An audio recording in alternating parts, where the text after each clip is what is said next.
Hey, what's up? This is an extremely important video for you to watch because this isn't about tactics or strategies on how to buy ads somewheres or how to make ads, but this is about looking at the bottleneck or necks that you've got, not maybe in a campaign, maybe in your business, but let me just walk you through something that I've been studying for the last few weeks here, and it's really given me a lot of insight into what I spend my time on. This is if you're not familiar with the theory of constraints, that's what we're going to talk about here. I want to teach you how to identify the biggest problem you've got in whatever, be it your campaign, your funnel, your overall business, and show you where you need to be focusing your time.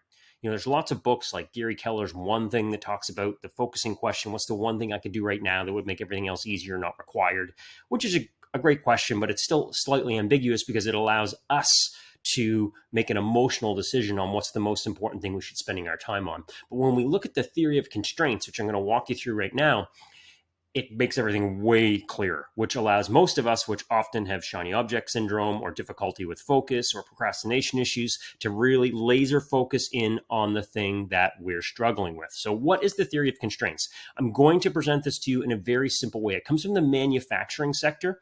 And the idea is that if you can find where your constraint is in the manufacturing sector and boost its ability, either boost its throughput or boost its efficiency or productivity, then you can increase the overall system's effectiveness. So here's an example. I love using Google Docs here for this because it makes it super easy to write. Let's say we have three machines, right? So we've got machine A, call it A, hold on here, A, B, C, okay?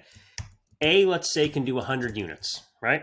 Let's say B can handle 200 units of the next step, and C can handle 80 units, right? So in this situation, our constraint is machine C. Whether if machine A does 100 and machine B could handle even more, it could do 200, there's no sense in running them at maximum capacity because machine C is slowing it all down. Maybe that's the shrink wrap machine and you're making a product and it can only process 80 units a day and get them out, right? So if you wanted to improve the throughput, improve the effectiveness of your overall system, you're going to want to look at improving machine C. Now, this is the simplified version of this. There's a concept that we come into when we often have different components of a system are related, like what A does relates to C. And if you increase A, then C increases too or slows down. But I won't get into the degrees of freedom and things like this because it will create complexity that we don't need to. For the base reasoning I want you to get out of today's video, this is what you need to understand.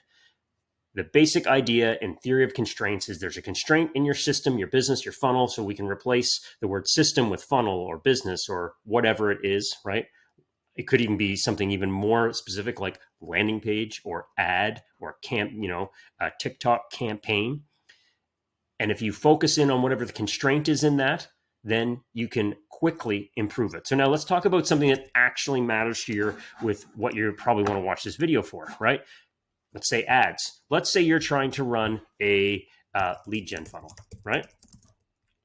This could be you're trying to capture email leads for a lead magnet or an opt-in guide, or maybe you're trying to get a longer form lead for some type of service business.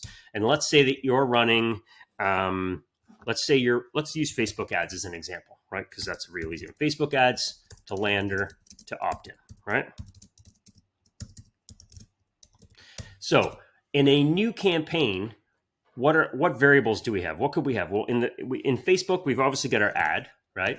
Then we've got the metrics for the ad, like our CTR, our CPM, etc. Right? Then on our lander, we have, what happens? How many people abandon the lander as soon as they click? We're going to lose that. We're probably losing 15 to 20% of traffic, potentially. In some cases, they land on the lander and never let it load.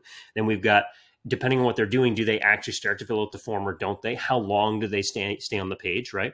And then obviously the opt-in being like, do they actually complete the form, right? Now, here's what I see most people do. Build ad, right? Launch ad, look at results. Let me scroll down there. At results, yes, no, works or doesn't, right? That's it. And oftentimes I see a lot of good marketers, that's where they stop, right? They're like, no, it doesn't work, right? Drives me crazy because I have what I believe to be a pretty solid theory that every traffic source out there can work to some degree for just about every offer, as long as the target audience is available through that channel. But it may not be easy to solve, right? Facebook ads is one of the easiest traffic sources to run because people go on there so often, because they know so much about us, because their algorithm is so freaking good at showing similar ads to people who have shown engagement with this topic in a very recent past, be it the last few hours, the last few days. So let's dig into this a little bit better, and let's use this whole idea of what is the constraint, what is the bottleneck in this, where you should focus your energy. So let's say that our ad had a 1.2% CTR, which in my opinion is pretty solid for a broad offer, right? And let's say that our lander, let's say we have a quiz on the lander, right?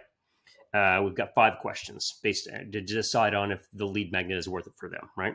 And we can see that of the people that land on there, we can see that 7% of them answer the first question, right? And then from a conversion overall standpoint on our total lander, we have a 0.5% conversion, right? This is opt-in, we'll say, right? Okay, so what do we do with this data now? Well, this is pretty good, right? This could be the problem, but in all honesty, I think we're probably barking up the wrong tree trying to change our ad yet until we try and look at what else we could do. The opt-in percentage is 5%, right? So the opt-in, the actual number of leads we get, is more readily controlled by what happens in this quiz that they fill out before they put in their name and email than it is by anything else. So from this standpoint, the constraint we have to look at is going to be this. It's going to be the lander quiz. I'm going to call this start. 7% of them answer the first question. So immediately now what we're going to say is we're going to direct all our attention into how do we improve the quiz start rate, right? Because everything else equal, that should increase our conversion rate overall. So if we were to go from a 7% start rate to a 14% start rate, potentially this brings us to a 1% conversion rate because it doubles the start rate. If we go from a 7% conversion to a 7% start rate to a 21% start rate, then that potentially 3x's, not 4, 3x's our conversion, which means we go from 0.5 to 1.5%. Now, I absolutely recognize that 0.5% on an email opt-in is a abysmal conversion rate. And I just pulled those numbers out and I should have thought that through a little bit better. But the premise here is focus on the constraint. So the constraint here is the lander and the quiz. Now, if we and it's not just might not be the quiz questions, but I would dig into even digging it deeper and say the constraint is actually the first question, right? Or could be the headline too. Maybe the headline doesn't get them to want to start. But this is, I just want abstract thinking here. Think about how you can identify the bottleneck in the funnel, the campaign, or whatever it is you're doing to improve the results bit by bit by bit, right? Let's take another example here. So I run a ton of YouTube ads, which most of you know, right? YouTube ads. So I just launched a new test campaign, only spent a couple $100 behind it, and I had 3 ads, and the CTR was outstanding. I had like a 2% CTR, right? I was getting clicks for like 50 cents, which is for most of my markets is great for YouTube ads, right? Here's the part that went to crap. My conversion on my lander was like it wasn't even 1%. It was like, I don't know, 0.33% or something like that. And this is for a name and email opt-in. So it fell on its face hard. So I don't have a ton of data that I could look at other than did they convert or didn't they convert, right? I know I'm getting great click-through rate off the ads to the lander. And of course, I have a very big concern here with a 2% click-through rate. That's probably a lot of curiosity clicks, but there's something misaligned. The offer I'm presenting in the ad isn't resonating with people when they land on the landing page. So I identified personally the landing page as the thing that I needed to dig into. And even more so, I realized I need more data. So I converted my 2-form opt-in to a quiz with 3 questions. And now my metric that I'm trying to measure is, do they answer the first question, right?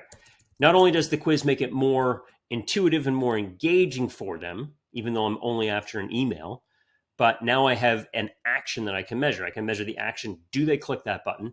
Do they then answer that question? And I can work to improve that, right? Of course, once I have gather more data from that experiment, I'm going to be able to say, okay, if they answer the first question, how many of them answer the second question, and so on and so on, right? This when you start to think about marketing campaigns this way, not only does it make it does two things at least. One, it adds a lot of clarity because we're like, okay, now often a lot of people I speak with feel like they're working with a box, just a black box, and they have no idea what's going on, and they're copying ads from somebody, and they're making a lander because this lander over here looks like that. They're not really sure what the heck's going on though. When we start to look at this from a standpoint of like, what's the bottleneck? What is the one thing that is probably the constraint? And if it's not, we'll move to the next thing. But we laser in on trying to solve one thing. And that's it. When you think about it this way, there's only two options when we're trying to solve a problem this way. Either you make it work because you're going to try all the things and work on them and iterate and solve the problem, or you're going to come to the end of, you're going to come to the other side and be like, something about that fundamentally doesn't work. Maybe this is a problem that doesn't need to be solved. The product or the offer just isn't wanted in the marketplace. Or maybe it goes all the way up that the way we're phrasing the offer just doesn't work. But as long as you're somewhat scientific about it, and you look at your whole funnel, your whole campaign, and you say, okay, this thing here, this landing page isn't converting, or geez, look, the ads are running, but no one's clicking on them. Okay, well that tells me there. Let's use that as an example really quickly, right? Let's say that we've got an ad, right? We spend $100 on it, but no one clicks, right? We think it's a great ad, but no one clicks on it. What do? Right? Well, we have no other constraints to consider because no one's getting off the platform yet. But what things can we consider, right? Well, we consider it could be the audience, right? So that could mean like the specific like interest or whatever it might be that we're targeting. Could be the demo info, the age, the gender, parental status, income level, whatever, right? Could be the ad, of course. Could be the device or the geo. So now we have a whole bunch of things to look at. What do you go to first? Well, personally, I would take the data we have. So if we spent $100 on an ad, I'll dig into that ad. I'm going to say, okay, what was my CTR like on the different age demographics and devices? What was my view rate like? Say it's a TikTok or a YouTube ad here. What was my view rate like on these different devices and genders and ages if I can access that, right? And try and figure out if it looks like, one particular demographic or geo or something resonated more than the other. Chances are what I'm going to do is I'm going to probably iterate on the ad. But if you find something that jumps out at you that looks like, oh, this could actually be of, a value here, and I could actually maybe I should just be targeting people that are 45 plus. Maybe I should stop targeting the 20, 30 and just 40-year-olds, right? And move up into the older age demos, right? So the takeaway from this video that I want you to have is to when you're having problems with a marketing campaign, calm down first. That's the first thing. Calm down and look at it with a steady hand and a clear head and say, what pieces can I change here? What could be changed? And then once you make a list of what could be changed, you can then say, okay, what is the most likely constraint or bottleneck that I'm facing right now in this campaign? Is it my ad sucks and I can't get anybody to the lander? Is it I'm getting them to the lander, but holy smokes, the stats I'm getting through Google Analytics or my tracker are showing that I've got only 50% of the page views that Google or YouTube or Facebook says I have clicks. So maybe you have a page load issue, right? Or I'm getting all kinds of people to the page, but they're not taking action. So maybe you need to put Hotjar on there and see what's happening. And maybe then the constraint becomes, or the bottleneck is maybe it's the headline sucks on the page or something like that, right? But start thinking about these bottlenecks and constraints in your campaigns and your business and zeroing in on the things that most likely are the culprit. We often have a favorite activity to do, right? And we always seem to want to direct our attention to that. But that doesn't mean it's the source of the problem or the source of the solution. Just like I showed at the beginning of this, the 3 machines, and machine C is the bottleneck for the whole process, right? So by improving machine C's capacity, taking it from 80, being able to handle 80 things a day to 100 things a day, we improve the whole system's capacity. In my example, improving a landing page when an ad is already performing well improves the whole system's capacity. It doesn't make sense to try and fix a system by smashing more ads in it to make a crappy landing page or a crappy offer works. I can tell you what happens there. You end up usually with poor quality at the back end if it's an email opt-in or a lead. If it's an e-commerce deal, then generally not, because people vote with their credit cards, but you'll figure out that it's just not converting. So I encourage you to take this concept and run with it. Take it to your business, take it to your campaigns, take it to your clients when you're working at it, and think about things in this way. For me, it helps me remain a lot calmer, and it helps me focus my energy in on the thing that is most likely the culprit of something not working.